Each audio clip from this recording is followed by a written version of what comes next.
Iran के हवाले से दुनिया के सुपर पावर देश अमेरिका की मुश्किलें और परेशानी बढ़ती जा रही है।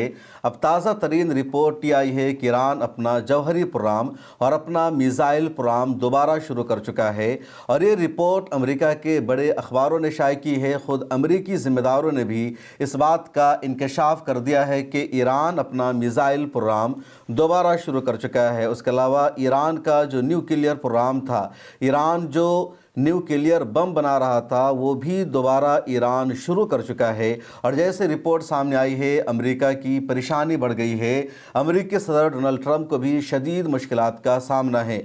जून के महीने में इसराइल ने ईरान पर अचानक हमला कर दिया था। 12 दिनों तक जंग चलती रही और इस हमले के दौरान इसराइल ने अमेरिका के ताउन से लगातार ईरान के जितने मिसाइल के कारखाने थे, जितनी फैक्ट्रियाँ थी, उन सब पर हमला किया, लॉन्चिंग पैड को तबाह करने का काम किया।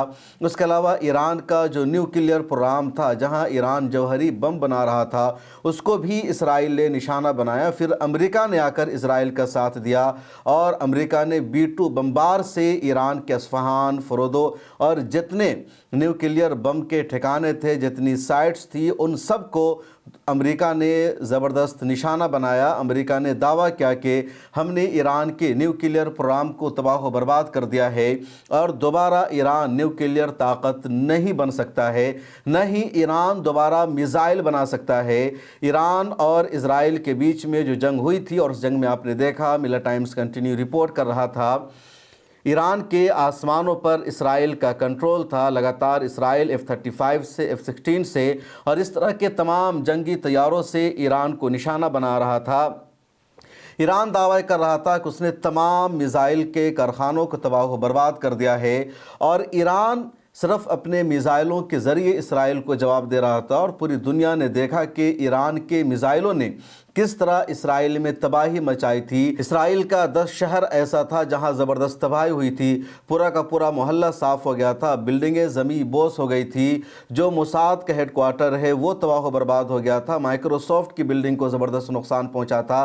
कई ऐसे हस्पताल जिसके नीचे इसराइल की खुफिया एजेंसी काम कर रही थी, वो तमाम हस्पताल भी ईरान के हमले में तबाह बर्बाद हो गए थे। आप पुरानी इमेजेस को, तस्वीरों को ज़रा देखिए और समझिए कि किस तरह हैफा पोत, तिल अबीब और जितने अहम तरीन शहर है, एयरपोर्ट, रेलवे स्टेशन, उन सब को ज़बरदस्त नुकसान पहुंचाया था ईरान ने। और ईरान ने ये पूरा हमला इजराइल पर किया था अपनी मिसाइल की टेक्नोलॉजी की वजह से, बस्टर मिसाइल की वजह से, सिजील मिसाइल की वजह से। और इजराइल का दावा यह था कि उसने 12 दिनों की लड़ाई में ईरान के मिसाइल प्रोग्राम को ख़त्म कर दिया है। अब ईरान में इतनी ताकत नहीं बची है कि वो दोबारा मिसाइल प्रोग्राम को शुरू कर सके। लेकिन अब अमेरिकी ज़िम्मेदारों ने, अमेरिका के अफसरान ने ये दोबारा इंकशाफ किया है कि ईरान अपना मिसाइल प्रोग्राम दोबारा शुरू कर चुका है। इसके अलावा 60% से ज़्यादा यूरेनियम अफजूदा है ईरान के पास और न्यूक्लियर प्रोग्राम को भी दोबारा उसने जारी रखा हुआ है।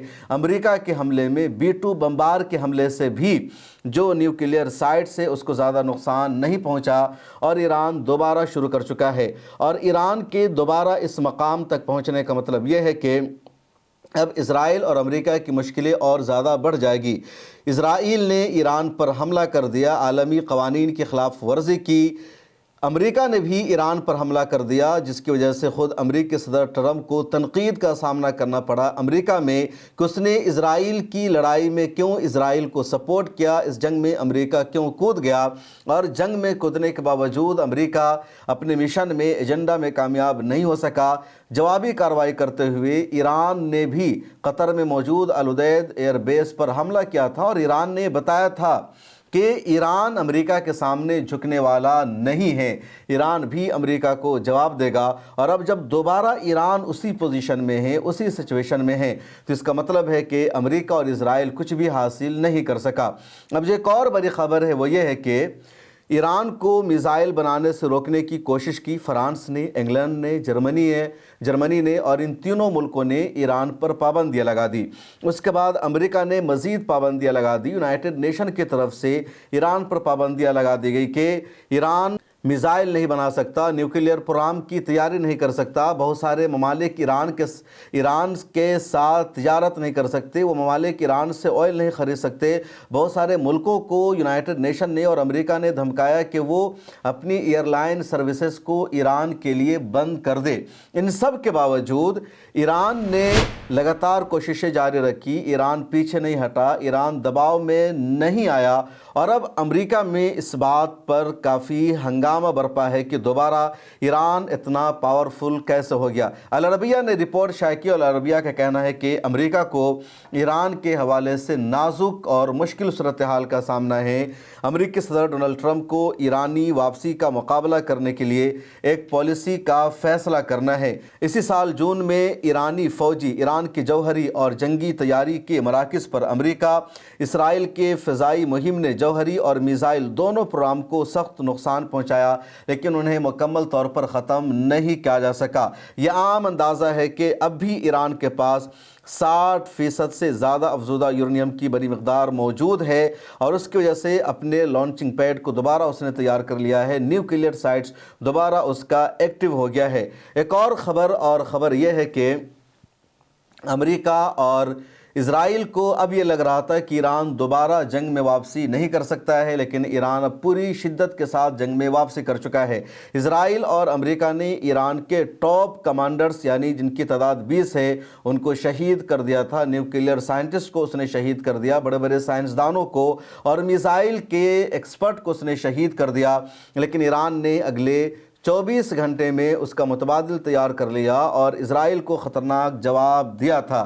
اس کے علاوہ اسرائیل نے موساد کو بہت زیادہ مضبوط کر دیا تھا۔ ایران میں جہاں میزائل بن رہا تھا، جہاں سے میزائل کو لانچ کیا جا رہا تھا، ان جگہوں پر بھی موساد کا جاسوس موجود تھا، اسرائیل کا ایجنٹ موجود تھا، اور اسرائیل کا اندازہ یہ تھا کہ ہمارے ایجنٹوں نے، ہمارے جاسوسوں نے مکمل طور پر ایران کو نقصان پہنچا دیا ہے، ایران کے پاس میزائلوں کا ذخیرہ نہیں رہا۔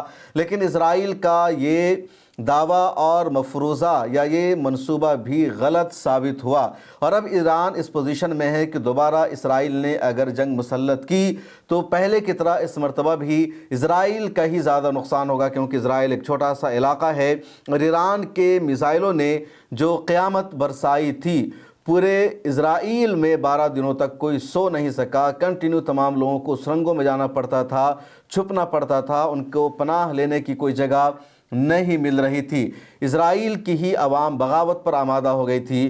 تو اس لیے اب اسرائیل دوبارہ ایران پر حملہ کرنے کی ہمت نہیں کر پائے گا۔ اس ویڈیو میں اتنا ہی۔ پبلک فیس کو سبسکرائب کر لیجئے، جوائن کے بٹن پر کلک کر کے ممبرشپ لے لیجئے، اور مجھے دیجئے اجازت۔